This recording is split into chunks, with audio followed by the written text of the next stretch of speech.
પ્રકરણ number 1 lecture number 3 topic number 1.5 વિદ્યુતભારના ગુણધર્મો. કેમ છે વિદ્યાર્થી મિત્રો? આજે આપણે પ્રકરણ નંબર 1 છે એને આપણે આગળ વધારશું. આજનો લેક્ચર નંબર 3 પ્રકરણ નંબર 1 વિદ્યુતભારો અને ક્ષેત્રો. આજે આપણે આ પ્રકરણમાં ટોપિક નંબર 1.5 કે જે છે વિદ્યુતભારોના ગુણધર્મો એના વિશે આપણે છે આજે વાત કરશું.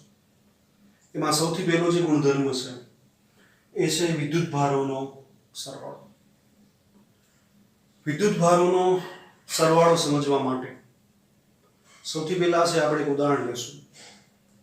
આપણી પાસે ધારો કે કોઈ એક તંત્ર છે. તંત્રની અંદર છે Q1 અને Q2 વીજભાર આવેલો છે. તો તંત્રનો કુલ વીજભાર છે એ Q1 પ્લસ Q2 છે એ થશે.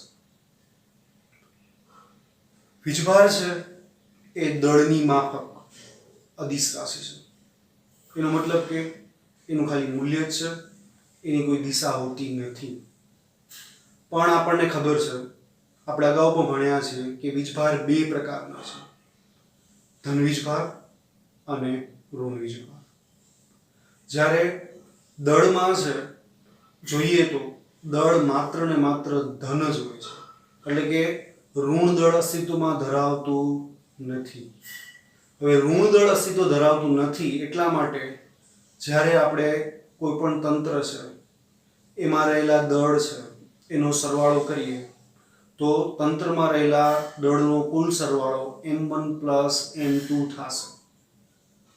જ્યારે વીજભારમાં ઋણ અને ધન બંને હોવાને કારણે આપણે ઋણ વીજભાર જ્યારે લઈએ છીએ ત્યારે ઋણ વીજભારની નિશાની આપણે ઋણ કરવાનું છે અને એનું જે મૂલ્ય છે એ લખવાનું છે. ઉદાહરણ તરીકે મારી પાસે તંત્રની અંદર 5 વીજભાર આવેલા છે. 1 કુલમ વીજભાર, પ્લસ 2 કુલમ વીજભાર, માઇનસ 3 કુલમ વીજભાર, પ્લસ 4 કુલમ વીજભાર અને માઇનસ 5 કુલમ વીજભાર. તો આ બધા જ વીજભારનો આપણે સરવાળો કરશું અને આપણે સરવાળો અદિશ એટલે કે સામાન્ય ગણિતમાં જે સરવાળા બાદબાકી આપણે કરીએ છીએ એવી જ રીતે આપણે અહીંયા સરવાળા બાદબાકી કરવાના છે. અહીંયા સરવાળા બાદબાકી કરશું એટલે આપણને ખબર પડશે કે એનો કુલ વીજભાર છે એ -1 કુલમ થાય છે. તો આપણે જોઈ શકીએ છીએ દળથી થોડુંક અલગ અહીંયા ઋણ વીજભાર હોવાને કારણે આપણે જે ધન વીજભાર હશે એની નિશાની આપણે ધન રાખશું, ઋણ વીજભારની નિશાની ઋણ રાખશું અને પછી આપણે સામાન્ય ગણિતમાં જેવી રીતે આપણે સરવાળા બાદબાકી કરીએ છીએ એવી રીતે સરવાળા બાદબાકી કરી અને તંત્રનો કુલ વીજભારનો સરવાળો મેળવી શકીએ છીએ. ચલો તો હવે વિદ્યાર્થી મિત્રો આપણે વિદ્યુતભારનો બીજો ગુણધર્મ છે એ જોઈએ, જે છે વિદ્યુતભારોનું સંરક્ષણ. વિદ્યુતભારોનું સંરક્ષણ છે એ સમજવા માટે આપણે એક ઉદાહરણ લઈશું. આપણે અગાઉ જોયું હતું કે જ્યારે કાચના સળિયાને રેશમ સાથે ઘસવામાં આવે છે ત્યારે કાચનો સળિયો છે જેટલો વીજભાર ગુમાવે છે એટલું જ રેશમનું કપડું છે એ વીજભાર છે એ મેળવે છે. કાચનો સળિયો વીજભાર ઋણ વીજભાર ગુમાવી ને પોતે ધન વીજભારિત બને છે અને રેશમનું કપડું છે એ ઋણ વીજભાર મેળવી અને પોતે ઋણ વીજભારિત બને છે. વિદ્યુતભારનું સંરક્ષણ સમજવા માટે આપણે એક તંત્ર છે એને ધ્યાનમાં લઈશું. આ મારું તંત્ર છે. આ તંત્રની અંદર હું એક રેશમનું કાપડ લઉં છું અને કાચનો સળિયો લઉં છું. તમે જોઈ શકો છો કે આ તંત્ર છે એ વિદ્યુતભારની દ્રષ્ટિએ અલગ કરેલું તંત્ર છે. વિદ્યુતભારની દ્રષ્ટિએ અલગ કરેલું તંત્રનો મતલબ શું થાય? તો વિદ્યુતભારની દ્રષ્ટિએ અલગ કરેલું જે તંત્ર છે એનો મતલબ થાય છે કે આ જે તંત્ર છે કે આ તંત્રની અંદર બહારથી કોઈ વીજભાર અંદર નહીં આવે અને અંદરનો વીજભાર ક્યારે પણ બહાર નહીં જઈ શકે, એને કહેવાય છે વિદ્યુત ભારની દ્રષ્ટિએ અલગ કરેલું તંત્ર. જેવી રીતે આપણે થર્મોસની અંદર વાત કરીએ છીએ કે થર્મોસ જે છે એની અંદર ગરમ ચા હોય તો બહારથી એ થર્મોસ છે એ અંદરની ગરમી બહાર નહીં જવા દે અને બહારની ગરમી છે થર્મોસની અંદર નહીં આવે. તો ત્યારે આપણે કહેતા કે એ ઉષ્માની રીતે અથવા ઉષ્મીય રીતે અલગ કરેલું તંત્ર છે. એવી જ રીતે અહીંયા વિદ્યુત ભારની દ્રષ્ટિએ અલગ કરેલું તંત્ર છે કે તંત્રની અંદરનો વીજભાર ક્યારે પણ બહાર નહીં જાય અને બહારનો કોઈ પણ વીજભાર તંત્રની અંદર નહીં આવે. તો એને કહેશું આપણે વિદ્યુત ભારની દ્રષ્ટિએ અલગ કરેલું તંત્ર. હવે શરૂઆતમાં આપણે જોઈ શકીએ છીએ કે રેશમનું કાપડ અને આ કાચનો સળિયો છે એમાં શરૂઆતમાં છે એ કોઈ પણ પ્રકારનો વીજભાર નથી. વીજભાર નથી અથવા વિદ્યુત ભારની દ્રષ્ટિએ તટસ્થ છે, એનો મતલબ શું છે? તો એ જોઈ શકાય છે કે નમૂના તરીકે મેં થોડાક જ વીજભાર બતાવ્યા છે. તો 3 ધન વીજભાર છે અને 3 ઋણ વીજભાર છે. તો કુલ ધન વીજભાર અને કુલ ઋણ વીજભારનો સરવાળો કરો તો અહીંયા કુલ વીજભાર છે એ 0 થશે. એવી રીતે કાચના સળિયામાં નમૂના તરીકે મેં થોડાક જ વીજભાર બતાવ્યા છે અને કાચનો સળિયો પણ શરૂઆતમાં વિદ્યુત ભારની દ્રષ્ટિએ તટસ્થ છે. એનો મતલબ કે જેટલા ધન વીજભાર છે એટલા જ એની અંદર ઋણ વીજભાર છે અને બંને ઘસ્યા પહેલા આપણે થોડીક વાર પછી આ બે રેશમનું કપડું અને કાચના સળિયાને એકબીજા સાથે ઘસશું, પણ ઘસ્યા પહેલાની પરિસ્થિતિમાં જોઈએ તો રેશમના કાપડનો કુલ વીજભાર 0 અને કાચના સળિયાનો પણ કુલ વીજભાર 0. તો આ ઇન્ડિવિડ્યુઅલ વીજભાર બેના 0 છે. તંત્રનો વીજભાર કેટલો? તંત્રનો વીજભાર એટલે કે રેશમના કાપડનો વીજભાર અને કાચના સળિયાનો વીજભાર. આ કિસ્સામાં તંત્રનો કુલ વીજભાર અથવા લખી શકીએ શરૂઆતનો કુલ વીજભાર કેટલો છે? તો કે 0 છે. તો 0 કુલમ આપણે કહી શકીએ 0 છે. તંત્રનો કુલ વીજભાર 0 છે. હવે અહીં આપણે ધ્યાન દઈશું કે તંત્રનો શરૂઆતનો કુલ વીજભાર છે એ 0 કુલમ છે. હવે આપણે રેશમના કપડાને કાચના સળિયા સાથે ઘસીએ છીએ. જેવું આપણે આ બંનેને ઘસશું એટલે ઋણ વીજભાર જે છે એ કાચના સળિયામાંથી રેશમના કપડામાં ટ્રાન્સફર થાય છે ઘર્ષણને કારણે. તો આ ઋણ વીજભાર છે અને આ ઋણ વીજભાર છે એ ઘર્ષણને કારણે રેશમના કપડા ઉપર આવી જાય છે. તો તમે જોઈ શકો છો કે હવે કાચના સળિયાનો કુલ વીજભાર 0 નથી પણ +2 છે. માં 2 ધન વીજભાર છે. તો કુલ વીજભાર એનો +2 થશે. તો અહીંયા તમે જોઈ શકો છો કે આ ધન અને ઋણ, આ ધન અને ઋણ, આ ધન અને ઋણ એકબીજાની અસર નાબૂદ કરે છે, પણ આ 2 છે એ બચે છે. આ વધારાનો વીજભાર છે આની ઉપર અને આની ઉપર.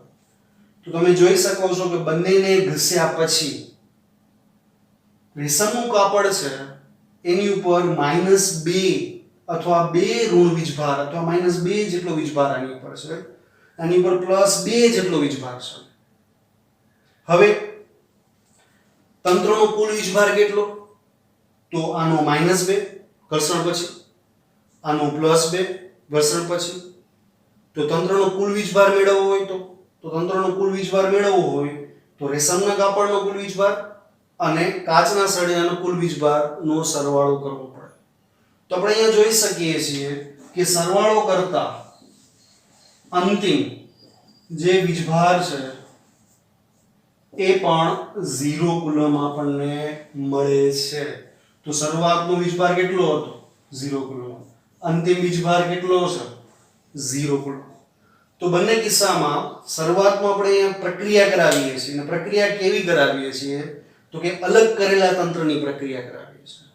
તો અલગ કરેલા તંત્રની અંદર આપણે જોઈ શકીએ છીએ કે શરૂઆતનો કુલ વીજભાર એનો 0 કુલમ હતો અને પ્રક્રિયા પછી પણ એનો તંત્રનો કુલ વીજભાર 0 કુલમ છે. જો ઇન્ડિવિડ્યુઅલી વીજભાર બદલાય છે, રેશમના કપડાનો વીજભાર -2 થઈ જાય છે અને કાચના સળિયોનો વીજભાર +2 થઈ જાય છે, ઇન્ડિવિડ્યુઅલી બદલાય છે, પણ તંત્રનો વીજભાર નથી બદલાતો. તંત્રનો શરૂઆતનો વીજભાર 0 કુલમ હતો, પ્રક્રિયા પછી તંત્રનો અંતિમ વીજભાર છે એ 0 કુલમ છે. તો એ મતલબ કે વીજભારનું સંરક્ષણ થાય છે, એટલે કે તંત્રનો શરૂઆતનો જે વીજભાર હતો એ જ તંત્રનો અંતિમ વીજભાર છે. આવી પ્રક્રિયા કોઈ પણ અલગ કરેલા તંત્ર માટે સાચી છે. શરૂઆતનો વીજભાર 0 ન હોય ને બીજો કંઈક હોઈ શકે. એવા સંજોગોમાં પણ તમે પ્રક્રિયા કરાવશો તંત્રની અંદર જ તો શરૂઆતનો જેટલો વીજભાર હશે પ્રક્રિયા પછી તમને એટલો ને એટલો વીજભાર છે જોવા મળશે. આને કહેવાય છે વીજભારોનું સંરક્ષણ. તો વીજભારોના સંરક્ષણની અથવા વિદ્યુતભારના સંરક્ષણની આપણે વ્યાખ્યા આપી શકીએ. તો વ્યાખ્યા આ રીતે આપી શકાય કે વિદ્યુતભારની દ્રષ્ટિએ અલગ કરેલા કોઈ પણ તંત્રમાં જ્યારે પ્રક્રિયા કરાવવામાં આવે છે તો તંત્રનો શરૂઆતનો કુલ વીજભાર અને તંત્રનો અંતિમ કુલ વીજભાર જળવાઈ રહે છે, અથવા તંત્રનો શરૂઆતનો વીજભાર અને તંત્રનો અંતિમ વીજભાર એક સરખો રહે છે, જેને કહેવાય છે વિદ્યુતભારોનું સંરક્ષણ.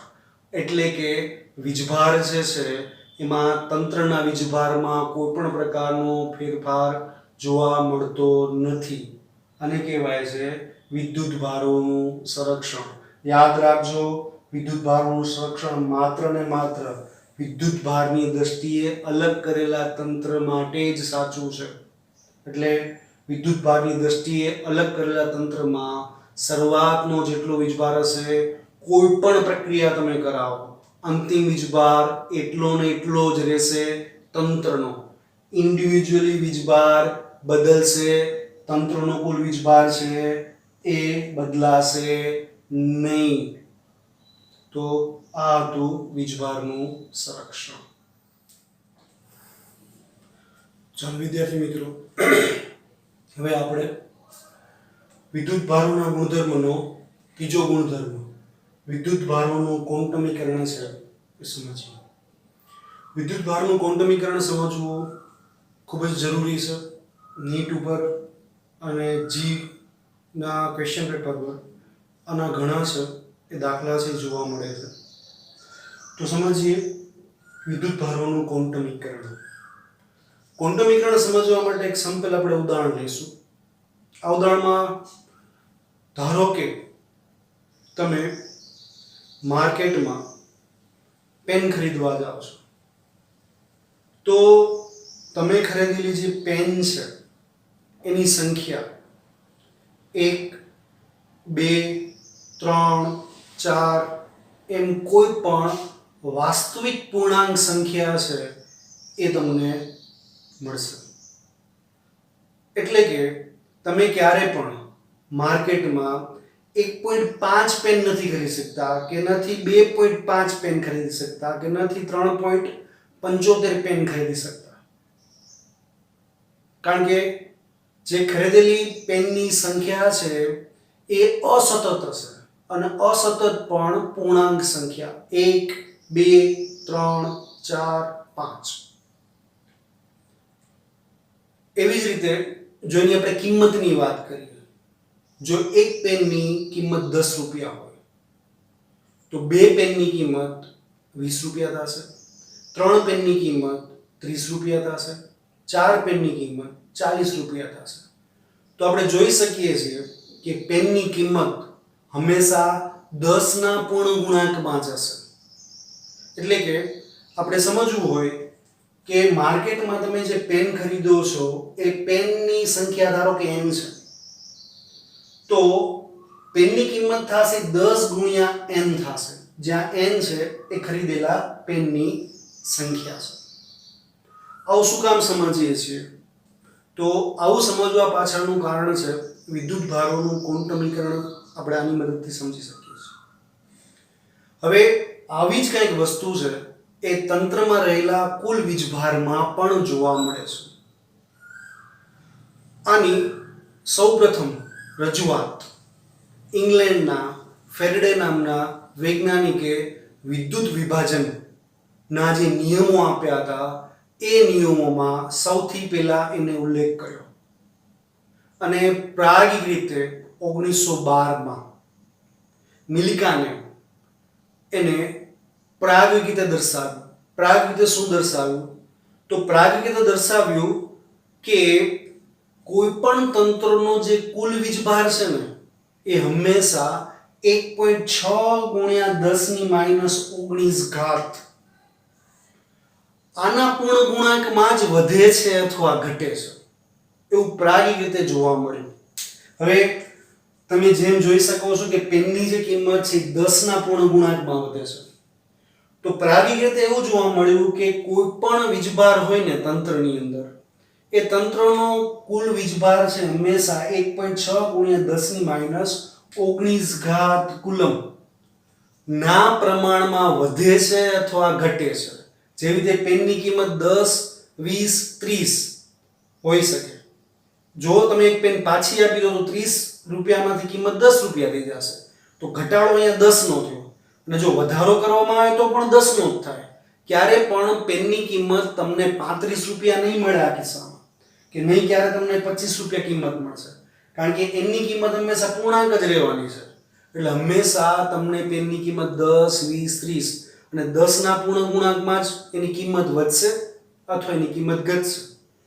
અહીંયા પણ જ્યારે કોઈ પણ તંત્ર છે એનો વીજભારની ગણતરી કરવામાં આવે છે તો એ વીજભારની ગણતરી કરતા જોવા મળે છે કે તંત્રનો જે વીજભાર છે એ 1.6 ગુણ્યા 10⁻⁻19 ઘાત કુલમ ના પ્રમાણમાં જ વધે છે અથવા ઘટે છે. જે રીતે પેનની કિંમત 10 રૂપિયામાં વધે છે અથવા 10 રૂપિયાના સ્વરૂપમાં ઘટે છે. અને વીજભારનો જે એસઆઈ એકમ છે કુલમ છે ને સંજ્ઞા વડે સી વડે દર્શાવાય છે. સી એની સંજ્ઞા છે.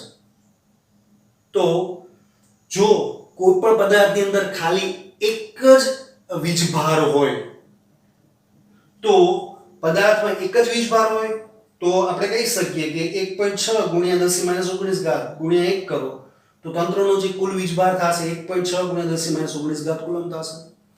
જો પદાર્થની અંદર છે બે વીજભાર હોય તો 2 ગુણ્યા 1.6 ગુણ્યા 10⁻⁻19 ઘાત એટલે કે 3.2 ગુણ્યા 10⁻⁻19 ઘાત કુલમ. અહીંયા જોઈ શકો છો કે 1.6 ના ડબલ થયા. 1.6 ના ડબલ 3.2 થઈ ગયા એટલે વધારો 1.6 ગુણ્યા 10⁻⁻19 ઘાતના સ્વરૂપમાં થયો. હવે જો તંત્રમાં 3 વીજભાર હોય તો 3 વીજભાર હોય તો 3 ગુણ્યા 1.6 ગુણ્યા 10⁻⁻19 ઘાત કરો તો 4.8 ગુણ્યા 10⁻⁻19 ઘાત કુલમ તંત્રનો વીજભાર થશે.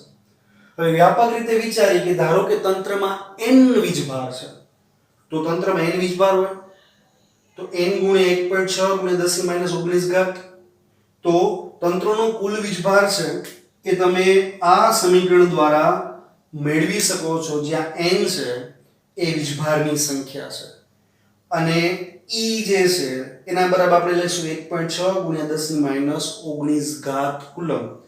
તો આ સમીકરણ છે એ ખૂબ જ અગત્યનું છે. આને કહેવાય છે વીજભારના ક્વોન્ટમીકરણ માટેનું સમીકરણ, જ્યાં q છે એ પદાર્થ ઉપરનો કુલ વીજભાર બતાવે છે, જ્યાં n છે એ પદાર્થ ઉપર રહેલા વીજભારની સંખ્યા બતાવે છે અને e છે એ પૂર્ણ ગુણાંક. e જે છે એ 1.6 ગુણ્યા 10⁻⁻19 ઘાત કે જે n ના પૂર્ણ ગુણાંકમાં વધશે અથવા ઘટશે. જેવી રીતે અહીંયા 10 રૂપિયાના સ્વરૂપમાં પેનની કિંમત વધતી જાય છે, અહીંયા e ના સ્વરૂપમાં પેનની કિંમત છે એ વધતી જાય છે. હવે જો અહીંયા n જે છે ને એ ધન અથવા ઋણ પૂર્ણાંક હોઈ શકે. હવે અહીંયા એવું કેમ કે ધન અથવા ઋણ પૂર્ણાંક? પેનના કિસ્સામાં તો ધન જ મળતું હતું. તો આપણે જેવી રીતે બેંકમાં જે છે પૈસા જમા કરાવીએ તો પ્લસ ક્રેડિટમાં બોલે ને જો ઉપાડીએ તો માઇનસ ડેબિટમાં બોલે. એવી રીતે અહીંયા ધનનો મતલબ થાય છે કે જ્યારે કોઈ પણ તંત્રમાં વીજભાર ઉમેરીએ ને તો n ને આપણે ધન લેવાનું, પણ એ ધન પૂર્ણાંક જ હશે. અને આ ધનનો મતલબ થાય છે તંત્રમાં વીજભાર ઉમેરાય છે, અને ઋણનો મતલબ થાય છે કે તંત્ર વીજભાર ગુમાવે છે. તો જ્યારે તંત્ર વીજભાર ગુમાવે ને ત્યારે આપણે ઋણ લેવું જોઈએ, અને એ પણ પૂર્ણાંક જ હશે. એટલે n જે છે એ તંત્રના સંદર્ભમાં જ્યારે તંત્ર વીજભાર છે એ મેળવે છે ત્યારે આપણે એને ધન લેશું, અને જો તંત્ર વીજભાર ગુમાવશે ત્યારે એમને આપણે ઋણ લેશું. એટલે n છે એ આ કિસ્સામાં ધન અથવા ઋણ પૂર્ણાંક હોઈ શકે. પૂર્ણાંક એટલે કે 1 2 3 4, 1.5 ક્યારે નહીં આવે, 2.75 ક્યારે નહીં આવે, હંમેશા પૂર્ણાંકમાં જ આવશે. તો આપણે અહીંયા જોઈ શકીએ છીએ કે તંત્રનો કુલ વીજભાર અથવા પદાર્થ ઉપરનો કુલ વીજભાર, એના સમીકરણ આપણે દર્શાવી શકીએ Q બરાબર Ne, જેને કહેવાય છે વીજભારના ક્વોન્ટમીકરણ માટેનું સમીકરણ. ક્વોન્ટમીકરણ આપણે સમજીએ ને તો આપણે બીજી રીતે બીજા ઉદાહરણ દ્વારા પણ સમજી શકીએ કે નળમાંથી પડતા ટીપાની સંખ્યા 1 2 3 4, ક્યારે પણ 1.5 ટીપું નહીં પડે, ક્યારે પણ 2.5 ટીપું નહીં પડે. એટલે કે ત્યાં પાણીના ટીપાનું ક્વોન્ટમીકરણ થયું છે. ક્વોન્ટમીકરણનો મતલબ થાય છે અસતત હોવું. 1 અને 2, 1 અને 2 ની વચ્ચેની કોઈ પણ સંખ્યા નહીં આવે. એટલે કે અસતતપણું છે એને કહેવાય છે ક્વોન્ટમીકરણ. એક ક્વોન્ટમ એટલે કે એક પેકેટ, 1 પેકેટ, 2 પેકેટ, 3 પેકેટ, ક્યારે પણ 1.2 પેકેટ નહીં હોય, ક્યારે પણ 1.5 પેકેટ નહીં હોય, ક્યારે પણ 2.5 પેકેટ નહીં હોય. એનો સાદો મતલબ થાય છે પેકેટ. એટલે એક પેકેટના સ્વરૂપમાં છે વીજભાર, અને પેકેટનું જે મૂળભૂત જે વીજભાર છે 1.6 ગુણ્યા 10⁻19 ઘાત કુલમ છે. તો તંત્રનો કુલ વીજભાર Q બરાબર આપણે Ne લઈ શકીએ. તો તંત્રનો કુલ વીજભાર Q બરાબર Ne, જ્યાં n છે એ ધન અથવા ઋણ પૂર્ણાંક સંખ્યા છે, E છે 1.6 ગુણ્યા 10⁻19 ઘાત કુલમ છે. હવે આપણે જાણીએ છીએ કે કોઈ પણ પદાર્થ છે એમાં બે પ્રકારના વીજભાર તમને જોવા મળશે, એક ઇલેક્ટ્રોન અને પ્રોટોન. જો તંત્રની અંદર ઇલેક્ટ્રોનની સંખ્યા વધારે હોય ધન વીજભારની સાપેક્ષમાં, તો ઇલેક્ટ્રોનનો જે વીજભાર જે છે એ આપણે -1.6 ગુણ્યા 10⁻19 ઘાત કુલમ લેશું, અને જો પ્રોટોન હોય તો એને આપણે લેશું +1.6 ગુણ્યા 10⁻19 ઘાત. ઇલેક્ટ્રોનને બતાવવા માટે e ની માઈનસ ઘાત અને પ્રોટોનને બતાવવા માટે e ની પ્લસ. તો આ રીતે છે એ આપણે ઇલેક્ટ્રોન અને પ્રોટોનને છે એ દર્શાવતા હોઈએ છીએ. અને આ સમીકરણમાં પણ જ્યારે આપણે તંત્રમાં ઇલેક્ટ્રોન આવેલા હોય તો એવા સંજોગોમાં આપણે e ની જગ્યાએ -1.6 ગુણ્યા 10⁻19 ઘાત લેશું, અને જો તંત્રમાં પ્રોટોન આવેલા હોય તો e ની જગ્યાએ આપણે +1.6 ગુણ્યા 10⁻19 ઘાત કુલમ આપણે લેશું. તો આ રીતે છે એ તંત્રની અંદર છે એ પ્રોટોન અથવા ઇલેક્ટ્રોન આવેલા હોય તો આ રીતે +1.6 ગુણ્યા 10⁻19 ઘાત ને -1.6 ગુણ્યા 10⁻19 ઘાત કુલમ વીજભાર છે એ આપણે લેશું. તો ચાલો હવે આપણે વિદ્યાર્થી મિત્રો સમજીએ કે વીજભાર જે છે એની સંખ્યાની ગણતરી આપણે ક્વોન્ટમીકરણનું સમીકરણ કે જે Q Ne છે એની મદદથી કેવી રીતે કરી શકીએ. હવે ધારો કે તંત્રનો કુલ વીજભાર -1 કુલમ આપણને આપવામાં આવ્યો છે, ને આપણે એ તંત્રમાં રહેલા કુલ વીજભાર છે એની સંખ્યા ગણવી છે. n છે એ વીજભારની સંખ્યા છે, e છે એ આપણને ખબર છે કે e ની કિંમત જે છે એ 1.6 ગુણ્યા 10⁻19 ઘાત કુલમ છે, અને આપણે n જે છે એ મેળવવું છે. હવે આપણને અહીંયા એમ આપેલું છે કે તંત્રની અંદર -1 કુલમ વીજભાર છે. -1 કુલમ વીજભારનો મતલબ થાય છે કે તંત્રની અંદર ઇલેક્ટ્રોન આવેલા છે, તંત્ર ઉપર ઋણ વીજભાર રહેલો છે. તો તંત્ર ઉપર ઋણ વીજભાર રહેલો હોવાને કારણે આપણે E ની કિંમત છે એ માઇનસ લેશું. શું કામ? કારણ કે તંત્ર ઉપર છે એ ઋણ વીજભાર છે. તો આપણે Q ની કિંમત અહીંયા મૂકીએ -1 કુલમ. n આપણે મેળવવું છે ને E જે છે 1.6 ગુણ્યા 10⁻19 કુલમ થશે. હવે n ને સૂત્રનો કરતા બનાવીએ તો n બરાબર 1.6 ગુણ્યા 10⁻19 માઇનસ માઇનસ કેન્સલ થશે. અને આપણે આની ગણતરી કરીએ તો લગભગ આપણને 6 ગુણ્યા 1018 એ ઇલેક્ટ્રોનની સંખ્યા આપણને મળશે. તો એનો મતલબ એવો થયો કે જો તંત્ર છે એની અંદર -1 કુલમ વીજભાર રહેલો હોય ને તેમાં ઇલેક્ટ્રોનની જે સંખ્યા થશે ને એ લગભગ 6 ગુણ્યા 1018 જેટલી થશે. હવે આ સંખ્યા છે ઇલેક્ટ્રોનની ખૂબ જ વધારે છે, એને કારણે તંત્રનો 1 કુલમ વીજભાર ખૂબ જ મોટું મૂલ્ય બતાવે છે. વાસ્તવમાં વ્યવહારમાં અથવા જ્યારે આપણે ન્યુમેરિકલ છે એ ધ્યાનમાં લેશું ત્યારે આપણે જોશું કે તંત્ર ઉપરનો મોટે ભાગે વીજભાર જે છે એ 1 મિલીકુલમ એટલે કે 10⁻³ કુલમ, 1 માઇક્રોકુલમ એટલે કે 10⁻6 કુલમ, 1 નેનો કુલમ એટલે કે 10⁻9 કુલમ, 1 પાઇકો કુલમ એટલે કે 10⁻12 કુલમ. તો આ જે છે વીજભાર સાથે આપણે કામ કરવાનું છે અને વ્યવહારમાં અથવા ન્યુમેરિકલમાં આ વીજભારના મૂલ્ય સાથે આપણે કામ કરવાનું થશે. આ વીજભારનું મૂલ્ય ખૂબ જ મોટું છે. જોઈ શકો છો ઇલેક્ટ્રોનની સંખ્યા ખૂબ જ વધારે છે. વ્યવહારમાં આટલી સંખ્યા મળવી છે એ ખૂબ જ અઘરી હોય છે. મોટે ભાગે આ પ્રકારનો જ વીજભાર છે એ તંત્રમાં રહેલો હોય છે. હવે આપણે વીજભાર છે એ સમજીએ. હવે ધારો કે આપણે 1 કુલમ વીજભારની આપણે વ્યાખ્યા આપવી છે કે તંત્રમાં રહેલો જે વીજભાર છે એ ધારો કે 1 કુલમ છે. તો આ જે છે ની વ્યાખ્યા આપણે કેવી રીતે આપી શકીએ? આની વ્યાખ્યા આપવા માટે આપણે 10મા ધોરણમાં વીજ પ્રવાહનું જે સમીકરણ I બરાબર Q/T એ સમીકરણનો ઉપયોગ કરી અને આપણે છે એ 1 કુલમની વ્યાખ્યા છે એ આપશું. તો જોઈએ કે 1 કુલમની વ્યાખ્યા છે એ કેમ આપી શકાય છે. હવે 10મા ધોરણમાં તમે ભણ્યા છો કે કોઈ પણ વીજ પ્રવાહ ધારિત તાર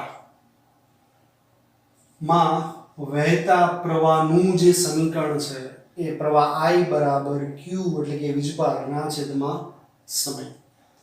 હવે આપણે કહી શકીએ Q બરાબર I × T. જો વીજ પ્રવાહ ધારિત તાર છે એની અંદર 1 સેકન્ડમાં 1 એમ્પિયર જેટલો આડછેદમાંથી આડછેદને લંબ રૂપે પ્રવાહ વહેતો હોય તો આડછેદમાંથી આડછેદને લંબ રૂપે બહાર આવતો જે વીજભાર થશે એ 1 કુલમ થશે. તો આ રીતે આપણે આ સમીકરણની મદદથી 1 કુલમની વ્યાખ્યા આપી શકીએ.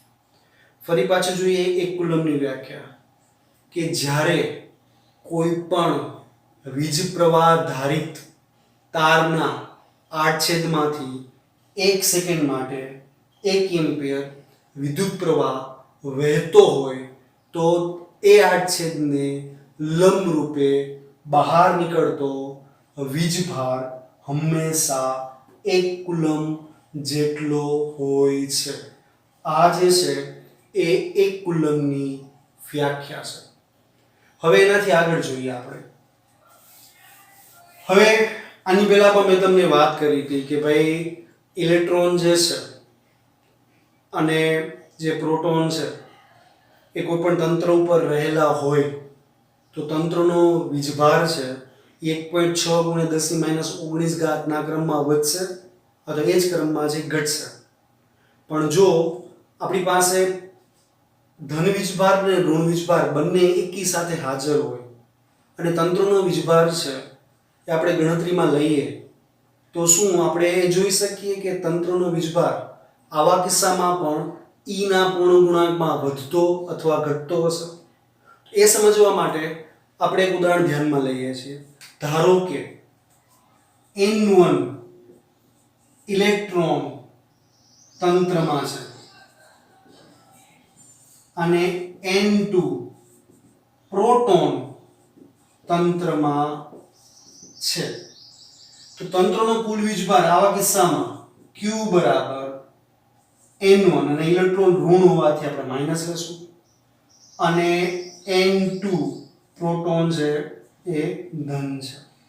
તો આપણે જોઈ શકીએ છીએ કે તંત્રનો કુલ વીજભાર Q બરાબર N2 - N1 × E. હવે જોઈ શકાય છે કે N2 અને N1 ફરી પાછા પૂર્ણાંક છે. એની આપણે બાદબાકી કરશું ને તો ફરી પાછું આપણને એક પૂર્ણાંક જ મળવાનો છે. ધારો કે n મળે છે તો ફરી પાછું આપણે જોઈ શકીએ છીએ કે અહીંયા તંત્રનો જે કુલ વીજભાર છે ફરી પાછો n ના પૂર્ણ ગુણાંકમાં જ વધે છે અથવા એના જ પૂર્ણ ગુણાંકમાં છે એ ઘટે છે. તો અહીંયા કહી શકાય કે જો તંત્રમાં ઇલેક્ટ્રોન અને પ્રોટોન બંને હાજર હશે અને તંત્રમાં જે વીજભારની અહીંયા સંખ્યાની બાદબાકી થતી હોય અથવા સરવાળો થતો હોય તો એવા કિસ્સામાં પણ તંત્રનો જે કુલ વીજભાર છે એ E ના પૂર્ણ ગુણાંકમાં જ વધશે અને E ના પૂર્ણ ગુણાંકમાં જ ઘટશે.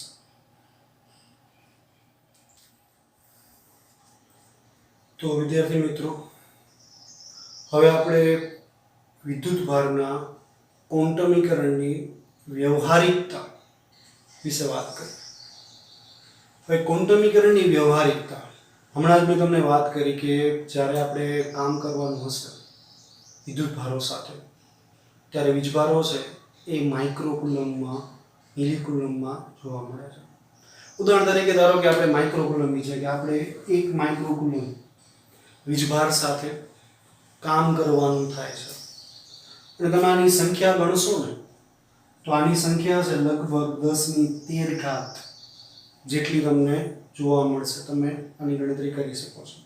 આ લગભગ છે. તો અહીંયા સંખ્યા છે ખૂબ જ મોટી છે, હજી ખૂબ જ મોટી છે. 1 માઇક્રોકુલમમાં પણ સંખ્યા 10⁻13 હજી મોટી છે. અને આવા સંજોગોમાં જ્યારે આપણે વિદ્યુતભારના ક્વોન્ટમીકરણ ની અસર જોશું ને તો આપણને એવું લાગે છે કે વિદ્યુતભારના ક્વોન્ટમીકરણની અસર છે દેખાતી નથી. વિદ્યુતભારના ક્વોન્ટમીકરણની અસર દેખાતી નથી એટલે હમણાં તો તમે સર વાત કરી કે વિદ્યુતભાર હંમેશા 1.6 × 10⁻19 ના જ ક્રમમાં વધશે તો એ જ ક્રમમાં ઘટશે. તો અસર દેખાતી નથી એનો મતલબ શું? તો સમજીએ. હવે આપણે જ્યારે પેનની વાત કરી કે પેનની કિંમત 10, 20, 30, 40, 50 તો તમને ત્યાં ફીલ કરી શકો છો કે કિંમત છે 10 માં વધે છે. પણ જ્યારે પેનની કિંમત ખૂબ જ મોટી થઈ જશે ને ત્યારે આ 10 નો વધારો છે ને તમે ફીલ નહીં કરી શકો. વાસ્તવમાં થતો હશે પણ એ ફીલિંગ નહીં આવે. ઉદાહરણ તરીકે ધારો કે તમે ખરીદેલી પેન છે એની કિંમત 1.1000 એટલે કે 1100 રૂપિયા છે. એટલે આપણે ધ્યાનમાં લઈએ 1.1000 પેનની કિંમત. હવે પેનની કિંમત 1.2000 પણ હોઈ શકે એટલે કે 1200 રૂપિયા પોસિબલ છે અને 10 ના ક્રમમાં જ વધે છે. પણ જ્યારે આપણે હજારના ખૂબ જ મોટી સંખ્યાના સંદર્ભમાં જોઈએ તો આપણને એમ લાગે છે કે અહીંયા જે પેનની કિંમતમાં જે વધારો થાય છે ને એ અપૂર્ણાંકમાં પણ થતો હોય દેખાય છે. વાસ્તવમાં અપૂર્ણાંકમાં થતો નથી પણ અપૂર્ણાંકની જે ફિલિંગ છે ને એ પૂર્ણાંકની ફિલિંગ છે ને એ ગાયબ થઈ ગઈ. અપૂર્ણાંકમાં વધતું હોય ને એવું લાગે છે. એવી જ રીતે આપણે પાસે કરેલા ટપકાઓ, જેમ કે આપણી પાસે અહીંયા પાસે ટપકાઓ કરીએ છીએ તો અત્યારે તો આપણને આ ટપકાઓ એકબીજાથી દૂર હોય ને એવું લાગે છે. પણ તમે જ્યારે આને બહુ જ દૂરથી જોશો ને તો આ ટપકા ન દેખાતા તમને સળંગ રેખા દેખાશે. હવે ટપકાનો મતલબ થાય છે ક્વોન્ટાઇઝ અને સળંગ એટલે કે સતત. જો વીજભાર સતત નથી, હમણાં જ મેં વાત કરી તમને કે 1.6 × 10−19 ના જ ક્રમમાં વીજભાર વધે છે. 1.6 × 10−19 થશે, પછી સીધો 3.2 × 10−19 થશે, વચ્ચે 2.5 × 10−19 તમને નહીં મળે. એટલે એને કહેવાય ક્વોન્ટાઇઝ થવું, એટલે કે અસતત કિંમત હોવી. પણ ટપકા છે અસતત જ વસ્તુ બતાવે છે, પણ ટપકાને તમે જ્યારે બહુ દૂરથી જોવો છો ને ત્યારે તમને અસતત વસ્તુ ન લાગતા સતત દેખાય છે. ઇલેક્ટ્રોનના કિસ્સામાં પણ અથવા વીજભારના કિસ્સામાં પણ એવું થાય. જ્યારે વીજભાર ખૂબ જ મોટી સંખ્યામાં હોય ને અને ઇલેક્ટ્રોન ને પ્રોટોનનું જે કદ હોય છે ને ખૂબ જ નાનું હોય છે, અને ખૂબ જ નાના કદના ઇલેક્ટ્રોન એકબીજાની નજીક હોય છે ને ત્યારે આપણને ઇલેક્ટ્રોન અસતત ન લાગતા સતત હોય એવું જણાય છે. તો વ્યવહારમાં આપણને અસતતતાની જે ફિલિંગ છે ને આવતી નથી, પણ વાસ્તવમાં અસતત હોય જ છે, પણ આપણને એ ફિલિંગ આવતી નથી. એવી રીતે આપણે જે વાત કરીએ છીએ વીજભારમાં, તો વીજભાર જ્યારે ખૂબ જ મોટો હોય છે, અહીં આપણે 1 માઇક્રોકુલમ કહીએ છીએ, તો વીજભાર 1.2 માઇક્રોકુલમ પણ હોઈ શકે, વીજભાર 1.3 માઇક્રોકુલમ પણ હોઈ શકે. પણ આ કુલમની કિંમત છે ને ખૂબ જ મોટી છે, હજી મોટી છે. 1 કુલમ તો મોટું છે જ, 1 માઇક્રોકુલમ 1.2 માઇક્રોકુલમ. અહીંયા તમને છે ને 1 માઇક્રોકુલમ પોસિબલ છે, 1.2 માઇક્રોકુલમ પણ પોસિબલ છે, 1.3 માઇક્રોકુલમ છે. એ આના જેવી મોટી કિંમત છે. અને અહીંયા તમને છે ને અસતતપણું છે ને એ ફીલ નહીં થાય. તમે 1.2 માઇક્રોકુલમ પણ લઈ શકો, 1.3 માઇક્રોકુલમ પણ લઈ શકો, 1.4 પણ લઈ શકો. તો તમે તો કહેતા હતા 1.6 × 10−19 કુલમમાં વધારો થાય, તો અહીંયા વધારો થાય જ છે, પણ આપણને એ ફિલિંગ નથી આવતી. વ્યવહારમાં આ ફિલિંગ ક્વોન્ટાઇઝેશનની આવતી નથી, કારણ કે આપણી પાસે જે ઇલેક્ટ્રોન અને પ્રોટોનની સંખ્યા ખૂબ જ વધારે હોય છે. પણ આ જ ફિલિંગ આપણને નાના જથ્થામાં આવશે. જેમ કે તમારી પાસે 1 ઇલેક્ટ્રોન જેમાંથી 2 થાય છે, તો 1 ઇલેક્ટ્રોનનો વીજભાર 1.6 × 10−19 છે, એમાંથી 3.2 × 10−19, તો એ ફિલિંગ આવશે અસતતપણાની. પણ બલ્કમાં જ્યારે હશે, ખૂબ જ મોટા પ્રમાણમાં હશે, ત્યારે તમને વ્યવહારમાં ક્વોન્ટાઇઝેશનની ફિલિંગ તમને આવશે નહીં. પણ વાસ્તવમાં ક્વોન્ટાઇઝેશન તો હોય જ છે, પણ વ્યવહારમાં આપણને ક્વોન્ટાઇઝેશન છે એની ફિલિંગ મોટા જથ્થામાં આવતી નથી. ફરી પાછું, ઇલેક્ટ્રોન અને પ્રોટોન અમુક દશકમાં હશે અથવા ઘણા 100ના પ્રમાણમાં હશે. ઇલેક્ટ્રોન 10, 20, 30 હોય કે ઇલેક્ટ્રોન 100 જેટલા હોય તો તમને ફરી પાછી આ ફિલિંગ આવશે. એટલે કહેવાનો મતલબ એમ છે કે ખૂબ જ મોટા જથ્થામાં એ ક્વોન્ટાઇઝેશનની ફિલિંગ છે એ આવતી નથી, પણ વાસ્તવમાં ક્વોન્ટાઇઝેશન છે એ હોય જ છે, પણ મોટા જથ્થામાં ખબર નથી પડતી. જેવી રીતે આપણે પેનની કિંમત આવી રીતે લઈએ છીએ, અથવા ટપકાને ખૂબ જ નજીક રાખીને ખૂબ જ દૂરથી જોઈએ તો સળંગ રેખાની આપણને જે ફિલિંગ આવે છે, વાસ્તવમાં ટપકા જ છે, પણ એ આપણને સળંગ રેખા દેખાય છે. તો વિદ્યુતભાર પણ અસતત જ હોય છે, પણ જ્યારે ખૂબ જ મોટા પ્રમાણમાં વીજભાર ભેગો થાય ને ત્યારે આપણને સતતપણાની થોડીક ફિલિંગ આવે છે, પણ હોતું નથી.